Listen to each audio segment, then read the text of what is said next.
com o conteúdo que se encontra online na internet. Então, se o usuário baixou determinada página, quando eu clico em sincronizar, ele vai buscar no site da internet alguma informação atualizada deste site que foi salvo em seu computador.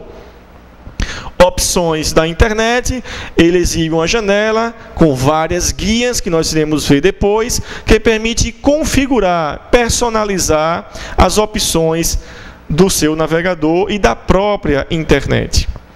E no menu ajuda, nós temos os itens conteúdo e índice, dica do dia, para usuários do Netscape, que é um outro browser, navegador, suporte online, enviar comentários para a Microsoft e sobre o Internet Explorer.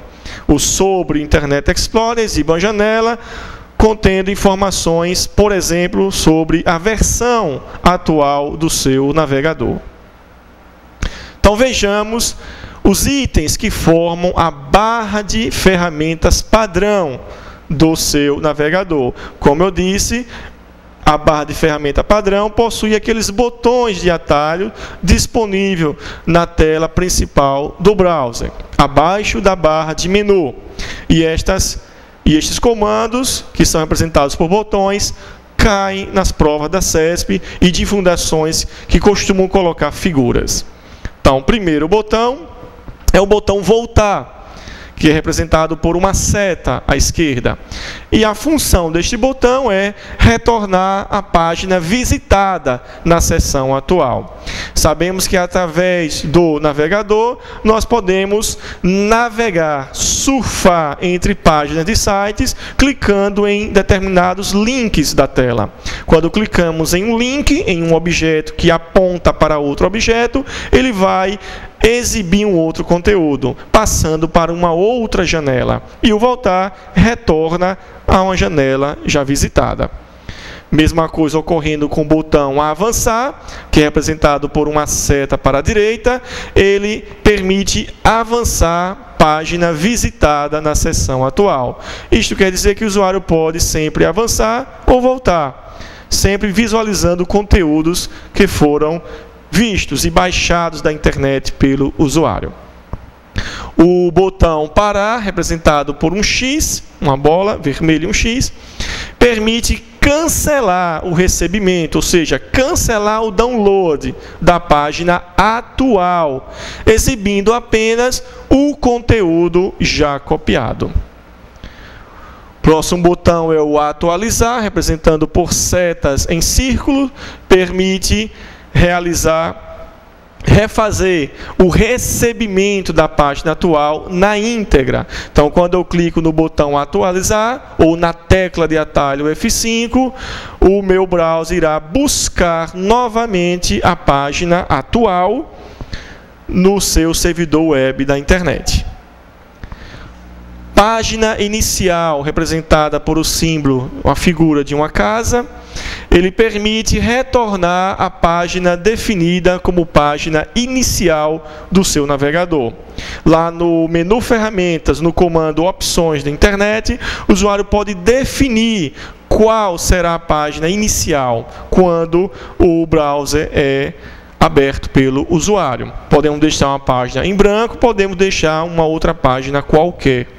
Então, se eu estou navegando e de repente eu clico no botão página inicial, o browser irá voltar, retornar à primeira página do site. Não necessariamente a primeira página que o usuário digitou na barra de endereço, e sim a página que está configurada para ser a página inicial.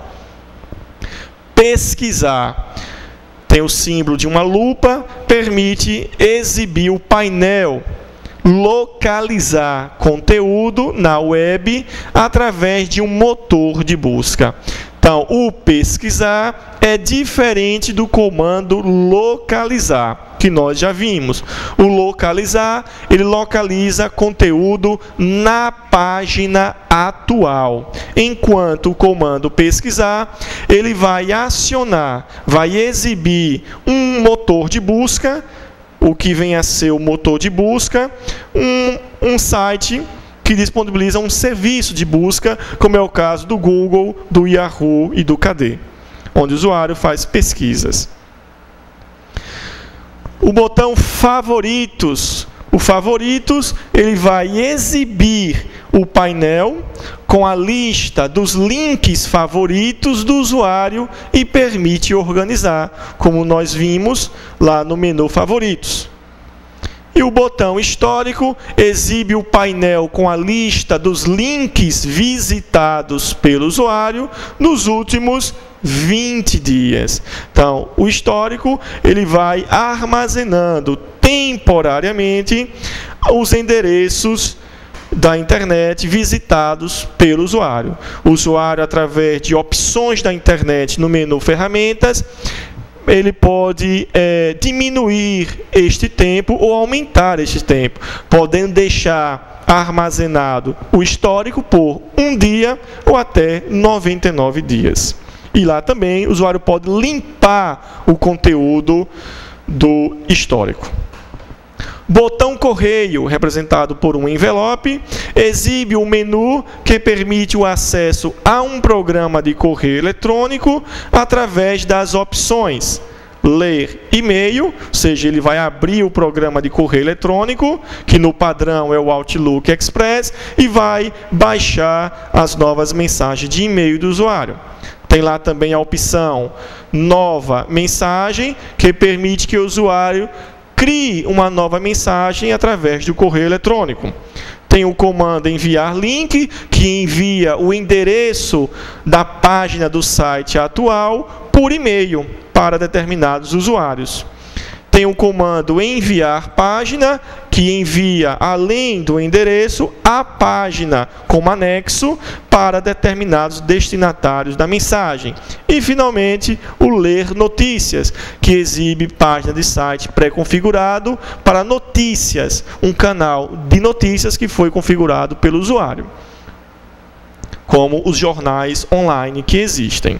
Então, podemos perceber que o botão Correio, ele não vai abrir automaticamente um programa de correio eletrônico, como já perguntou em prova. Ele primeiro vai exibir um menu com estas opções. E o usuário escolhe uma delas, depois da escolha, quando ele clica com o botão esquerdo do mouse, aí sim vai abrir um programa de correio eletrônico configurado pelo usuário.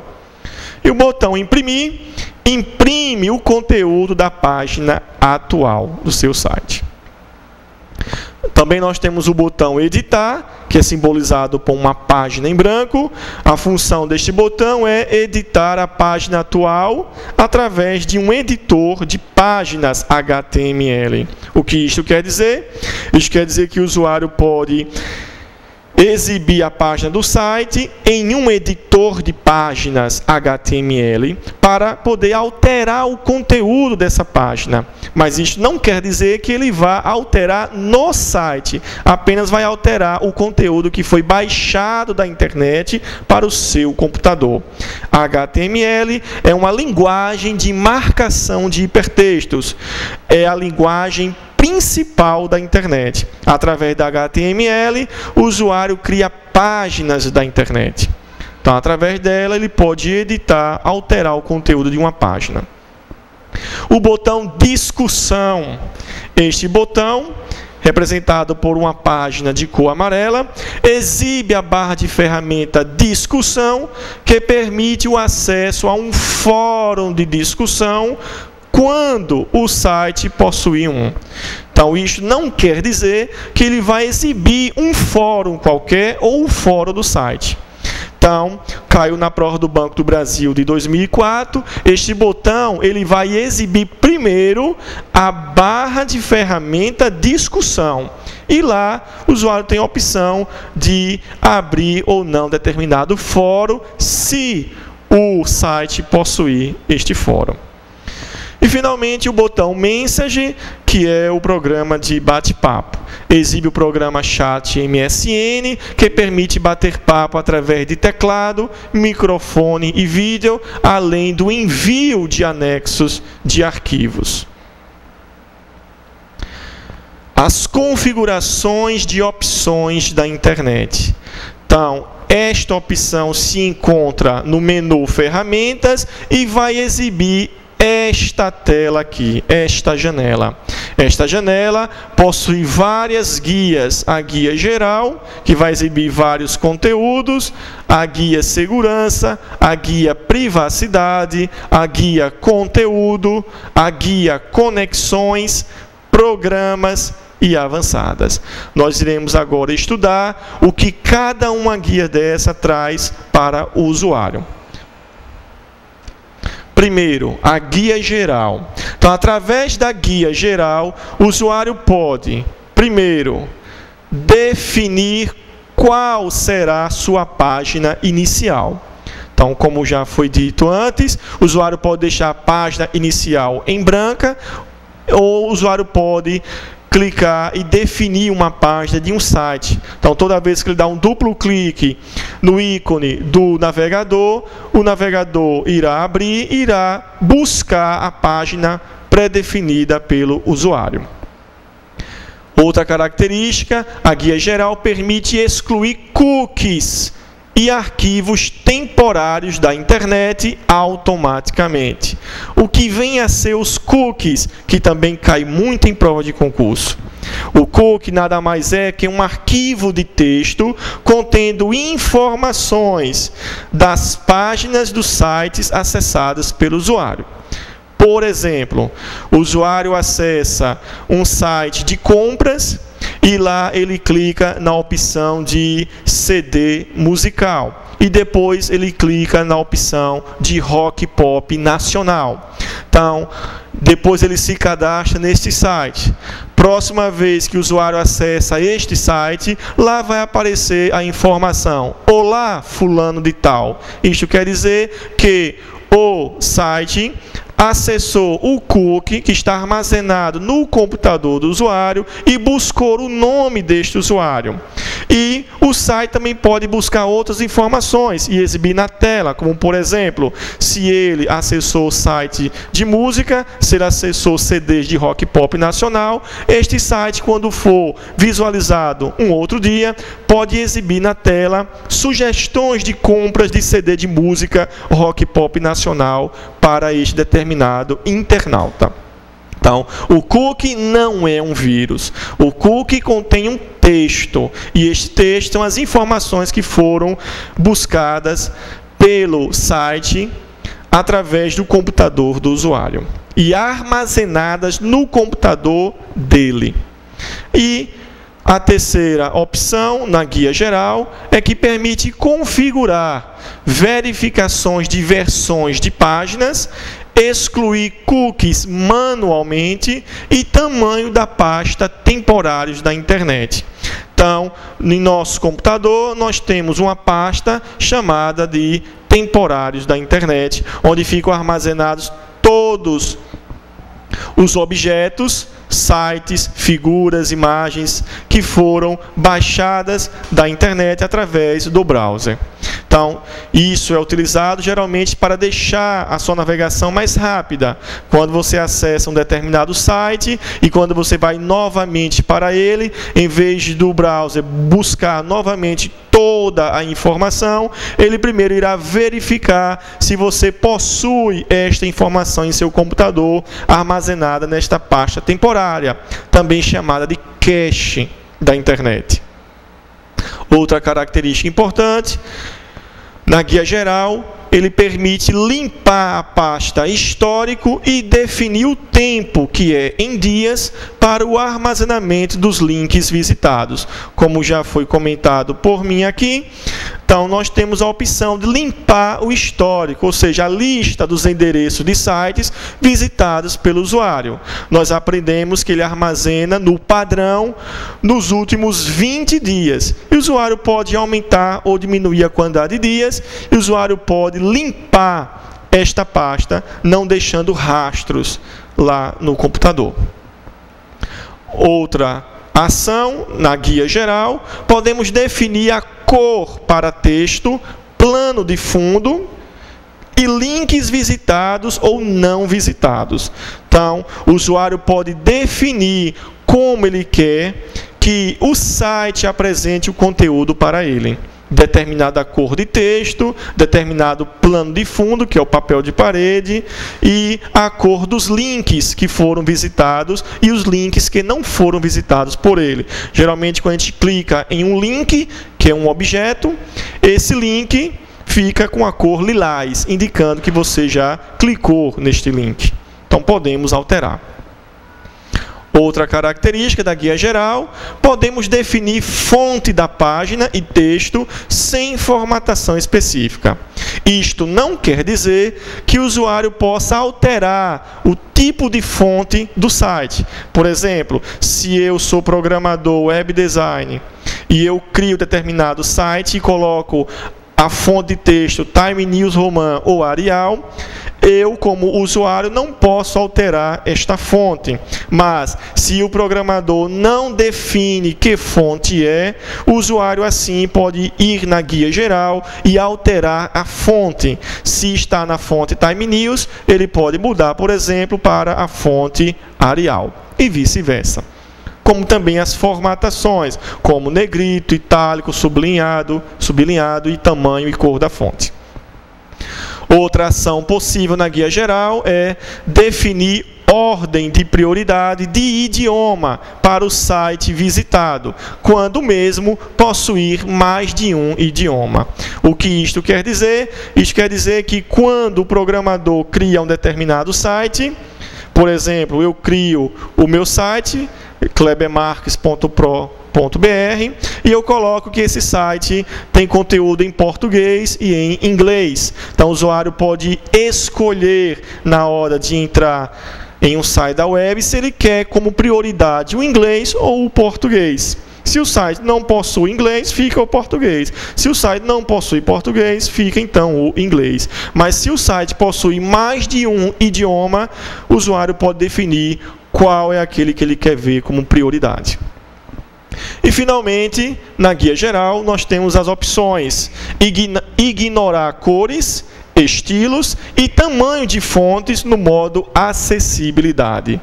O modo acessibilidade ele é muito utilizado pelas pessoas que possuem algum problema, como alguma necessidade especial, como é o caso de visão, audição. E nesse caso aqui, no caso da visão, nós podemos ignorar cores muito fortes, estilos de fonte muito pequena ou de difícil compreensão, em tamanhos de fontes também pequenas. Então, podemos ignorar esses tipos de cores, estilos e tamanhos para as fontes do texto, principalmente para aquelas pessoas que necessitam de uma acessibilidade maior. Próxima guia, a guia segurança, lá do menu ferramenta, opções da internet.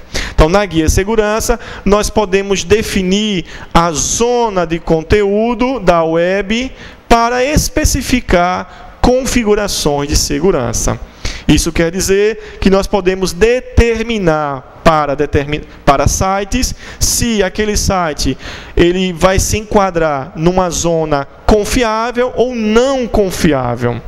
Se vai ser restrita para os funcionários ou se vai ser uma zona livre para qualquer pessoa ter acesso.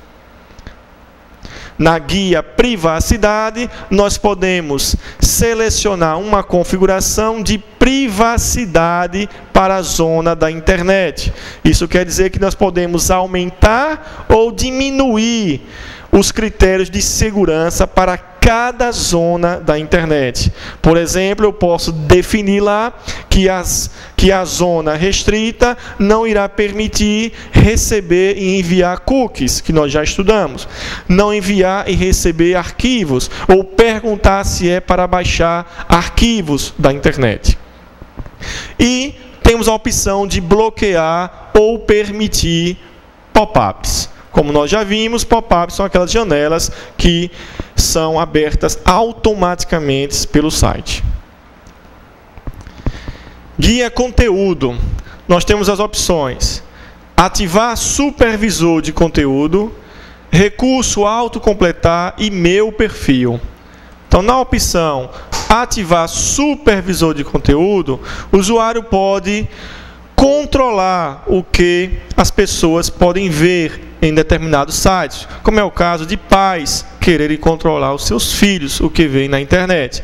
Então lá ele pode definir se pode visualizar sites pornográficos ou não, fotos, imagens e conteúdos que gera violência, com textos, imagens, etc. No conteúdo recurso autocompletar, nós temos a opção de predefinir que ele autocomplete determinados formulários, como, por exemplo, login, nome da pessoa em formulário, endereço, telefone, cidade, etc. Então, podemos ativar ou desativar a opção de autocompletar. E em meu perfil, o usuário pode deixar já cadastrado todos os seus dados, principalmente aqueles utilizados em formulários. Quando aparece um formulário para cadastro, o meu perfil entra em cena e ele preenche automaticamente para você. Guia Conexões. Então, através dessa guia, o usuário pode criar, configurar e remover conexões com a internet. Então, a conexão discada ou dedicada através de uma rede local, uma intranet e aí por diante. E guia Programas. O usuário pode especificar os programas que o Windows irá utilizar para cada serviço da internet. Então, nós podemos deixar configurado para, por exemplo, para abrir um arquivo de áudio, ele utilizar o programa Windows Media Player, para correio eletrônico, o Outlook Express, e aí por diante. Então, para cada determinada ação, ele utiliza um determinado programa, já configurado previamente.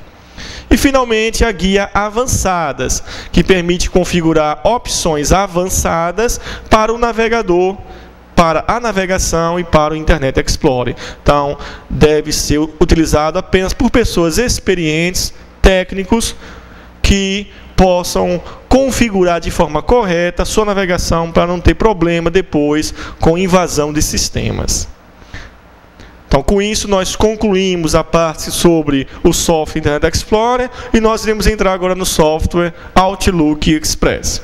Então, conceituando ele, é um software aplicativo, isso quer dizer que auxilia o usuário nas tarefas diárias, que gerencia correio eletrônico para o envio e recebimento de e-mails e notícias. Então, este é o programa padrão para o envio e recebimento de correio eletrônico.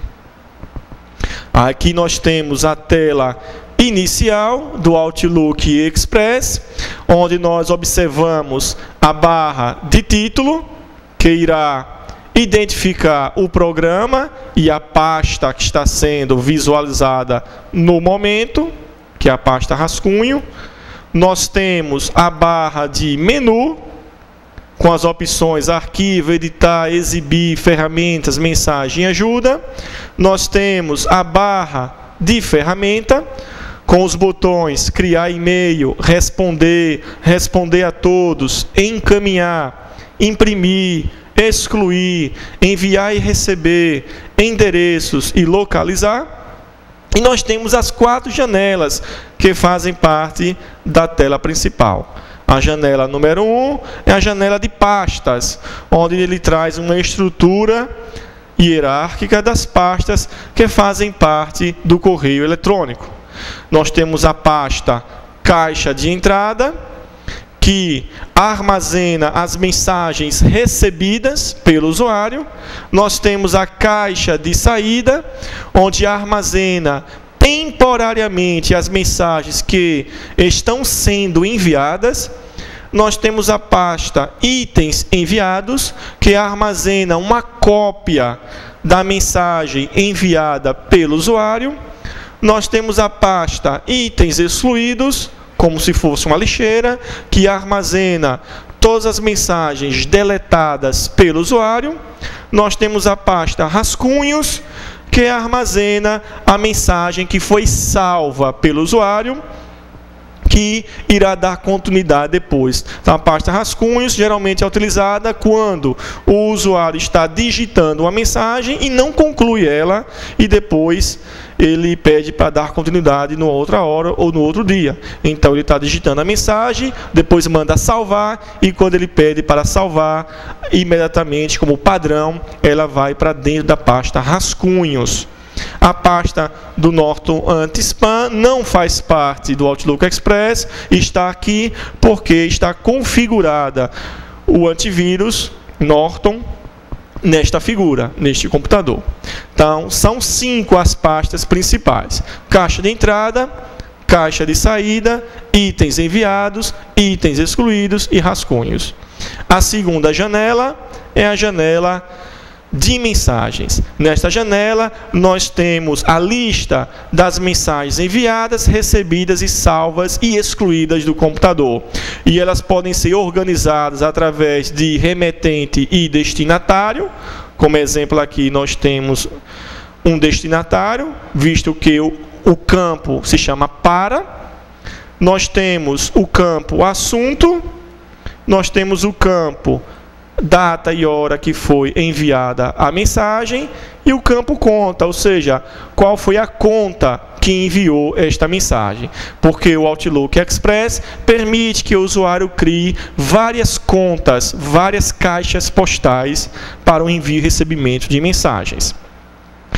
A terceira janela se encontra abaixo, é a janela de conteúdo, que permite exibir, fazer uma prévia do conteúdo da mensagem selecionada. Se o usuário clica em uma mensagem acima, abaixo ele vê uma prévia do conteúdo da mensagem selecionada.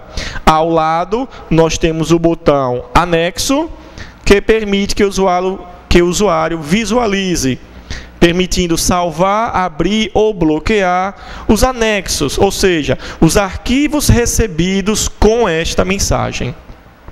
E, finalmente, a quarta janela, no canto inferior esquerdo, nós temos a janela de contatos, que permite que o usuário visualize a lista de seus contatos de e-mail e permite adicionar ou remover contatos. É importante esta janela porque ele cria uma agenda pessoal. Toda vez que ele cria uma mensagem, esta mensagem pode ser destinada para pessoas que se encontram no catálogo de endereços do Outlook Express.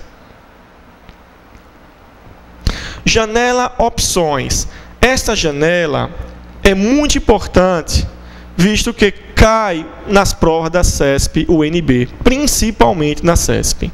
Então, a gente clica no menu Ferramentas, da barra de menu, e clica no item chamado Opções. Então, vai exibir esta janela com várias guias. Nós iremos atentar apenas para a guia geral. Então, na guia geral, nós temos estas opções de ações. A primeira permite ou não que, na inicialização, o Outlook possa ir direto para a pasta caixa de entrada. Então, nós podemos configurar para, ao abrir o Outlook, ele exibir imediatamente as mensagens recebidas, porque as mensagens recebidas ficam armazenadas na pasta caixa de entrada. Também temos a opção de marcar ou não, para que o Outlook avise se houver algum grupo de notícias novo. O usuário se cadastra em grupos de notícias e permite ou não que você receba mensagens desses grupos de notícias. A terceira opção permite exibir automaticamente as pastas com mensagens não lidas, porque o usuário pode criar várias pastas para o seu computador. Eu posso criar uma pasta com meu nome e pedir que, ao receber mensagens, as mensagens direcionadas para mim vá diretamente para a pasta Kleber. Então, eu posso pedir para que ele exiba ou não as pastas com as mensagens ainda não lidas como prioridade. E as mensagens não lidas ficam marcadas, elas ficam em negrito. Quando ela não está em negrito, com a fonte no formato negrito, isso quer dizer que a mensagem já foi exibida. Quando ela está em negrito, é que a mensagem ainda não foi exibida ou foi exibida e marcada como não exibida, como caiu na prova da Polícia Rodoviária Federal, e essa questão foi anulada porque foi mal elaborada. Porque quando a mensagem está em negrito, isso não quer dizer necessariamente que ela ainda não foi lida. Ela pode ter sido lida, aí tira-se o negrito automaticamente, mas o usuário pode clicar nela novamente com o botão direito e marcar como não lida. Aí volta o negrito para ela. A quarta opção se chama fazer logon no Windows Message automaticamente. Como nós aprendemos, o Windows Message é um programa de bate-papo, é um chat. Então, se o Windows Message está instalado em seu computador, ao abrir o Outlook Express, automaticamente também ele abre o Windows Message, fazendo logon. Logon é você entrar e logoff é sair. Outras três opções referentes a enviar e receber mensagens. Então, podemos pedir ou não para tocar um som quando uma mensagem nova chegar. Então, podemos receber um alerta sonoro se uma mensagem nova chega em nosso computador. Temos a opção enviar e receber mensagens na inicialização. Nesse caso aqui, se encontra marcada, indicando que ao abrir o Outlook Express, ele vai primeiro verificar no servidor da web se nós temos algo a receber e no nosso computador se nós temos algo a enviar. Após feitas essas duas operações, o computador ou o sistema fica liberado para a ação do usuário. E a terceira opção, verificar se há novas mensagens a cada determinados segundos. No padrão, 30 segundos não, minutos. A cada 30 minutos. Então, verificar se há novas mensagens a cada 30 minutos. Podemos aumentar, podemos diminuir este tempo. Abaixo nós temos, se o computador não estiver conectado, qual é a ação a fazer. Através dessa seta, nós podemos optar em não conectar à internet ou se conectar à internet. E abaixo, programas de e-mail padrão. Este aplicativo é o manipulador padrão de correio. Aqui está marcado como tomar como padrão. Então, ele está já configurado para ser o padrão de correio eletrônico de meu computador, que é o Outlook Express. Ou posso optar como não ser o padrão. Aí eu clico neste botão K, né? Tomar como padrão, não ser o aplicativo de correio eletrônico do meu computador. Esta janela representa a janela criar mensagem, que é acionado quando na área de trabalho eu clico no botão criar e-mail. Então vai abrir esta janela, onde nós temos as opções para, onde eu defino os destinatários primários da mensagem. Neste caso aqui é maria@infonet.com.br.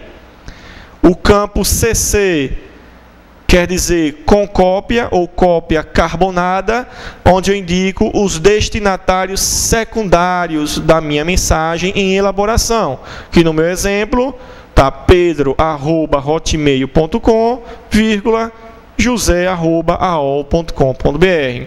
Quando eu quero adicionar mais de um e-mail, eu coloco vírgula ou ponto e vírgula. É muito importante saber isto. O terceiro campo se chama CCO, que quer dizer cópia oculta ou cópia carbonada. E eu tenho aqui um endereço já cadastrado. É o endereço de uma pessoa que se chama Gustavo.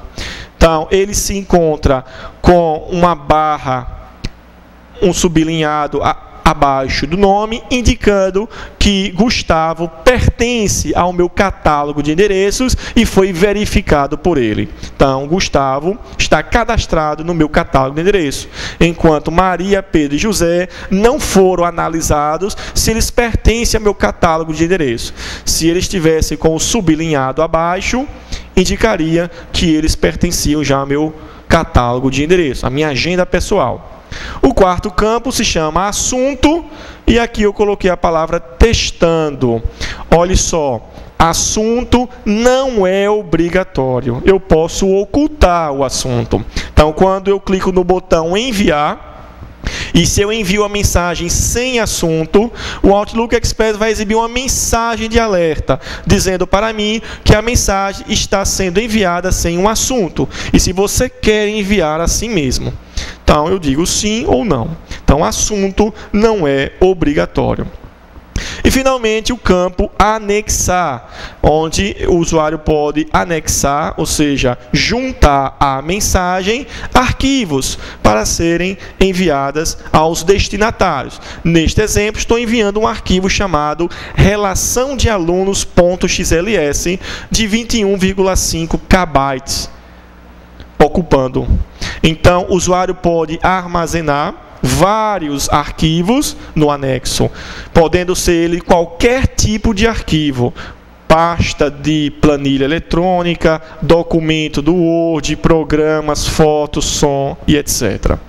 E abaixo nós temos a área de edição, onde o usuário digita a mensagem a ser enviada. Pode ser também colocada aqui um hiperlink ou uma imagem buscada do seu computador.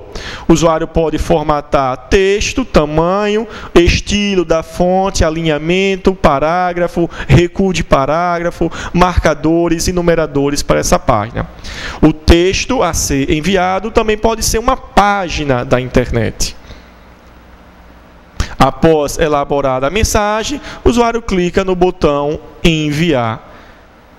Aí entra em cena o protocolo SMTP. O protocolo SMTP, como nós já vimos, irá enviar a mensagem para o nosso servidor de correio eletrônico. E o servidor de correio eletrônico envia para o servidor de correio eletrônico do meu destinatário da mensagem, também utilizando o protocolo SMTP. E o meu destinatário utiliza o protocolo POP para receber a mensagem enviada por mim. Então, sempre é desta forma: SMTP, SMTP e depois POP. Intranet. Intranet é uma rede baseada nos mesmos protocolos, serviços e aplicações da internet, que permite acesso restrito aos funcionários de uma instituição. Ela necessita de um servidor web. Então, vejamos, nós temos uma empresa e nesta empresa nós temos uma rede de computadores, ou seja, nós temos uma LAN, que quer dizer rede local. Então, esta rede local, ela utiliza os serviços da internet. Ou seja, os seus membros utilizam de navegador, correio eletrônico, chat, etc. Então, esta LAN, esta rede local, quando utiliza os serviços da internet, ela se torna uma intranet. Ou seja, uma internet local, privada. Isso não quer dizer que ela não tenha acesso à internet. Ela pode ter. Com isso, um computador fará este serviço. Ele vai possuir um endereço próprio, único e fixo, um endereço IP, que será visível lá fora na internet. Então, este computador é chamado de servidor web. Por isso que toda intranet necessita de servidor web para armazenar o conteúdo das páginas do site da empresa para troca entre seus membros e para também fazer o serviço de intermediação junto com a internet. Extranet é a união de duas intranets de empresas parceiras. Também necessita de um servidor web. Então, extranet é o meio externo. Então, permite que a empresa A, com uma intranet, possa se comunicar com a empresa B, com outra intranet, e trocarem, assim, informações confidenciais.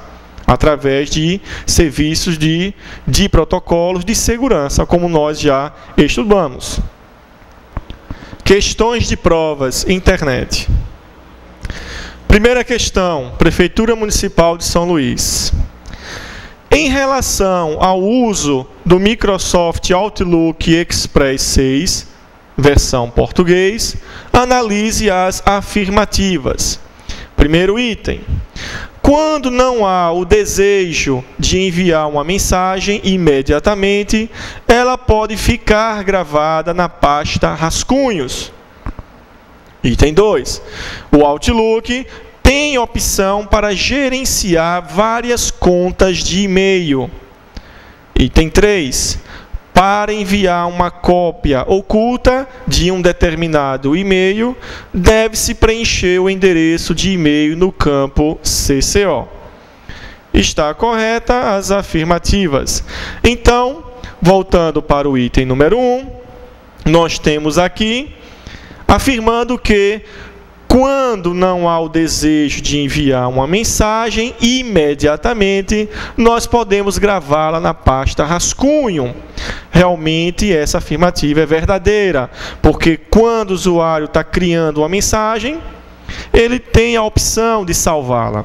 E quando clica no botão salvar, vai aparecer a pasta rascunho e ele dar nome à mensagem que ficará guardada nesta pasta, para uma posterior reedição.